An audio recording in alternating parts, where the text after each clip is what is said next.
আপনার কি চোখের উপরে কিছু দলা পাকানো দেখতে পাচ্ছেন? মানে চোখের ঠিক উপরের অংশটায় অনেকেই বলে থাকেন এটা নাকি শরীরে কোলেস্টেরল বেড়ে গেলে হয়। আবার অনেক চিকিৎসক বলেন শরীরে কোলেস্টেরলের বেড়ে যাওয়ার সঙ্গে চোখের উপরে থাকা এই হলদে হলদে চর্বি জাতীয় জিনিসগুলির সঙ্গে কোনো সম্পর্ক নেই। আজ আপনাদের ঠিক এটা কি রোগ সেটা নিয়ে কথা বলবো না, কিভাবে কমাবেন। মানে এটা দেখতে তো খুব খারাপ লাগে, বিশেষ করে মেয়েদের ক্ষেত্রে খুবই সমস্যা হয়, মেকআপেও যা ঢেকে দেওয়া যায় না। ঘরোয়া টোটকাতে এগুলো কিভাবে কমাবেন?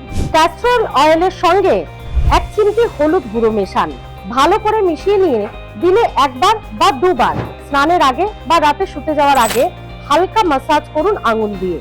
এটা সপ্তাহে প্রত্যেক দিনই করতে থাকুন, 1 মাস মতো করুন। তারপর দেখুন যদি এটা আপনার এই টোটকায় কমে যাওয়ার থাকে, মানে এটা তো অনেকেরই কমেছে, তাহলে কিন্তু আপনারও কমে যেতে পারে। এই ঘরোয়া টোটকাটা 1 মাস আপনি ব্যবহার করে দেখতে পারেন, কারণ এতে অনেকেই ফল পেয়েছেন। এটা ব্যবহার করার পর যদি আপনি ফল পেয়ে থাকেন তাহলে অবশ্যই কিন্তু কমেন্টে এসে জানাতে ভুলবেন না। ভালো থাকুন।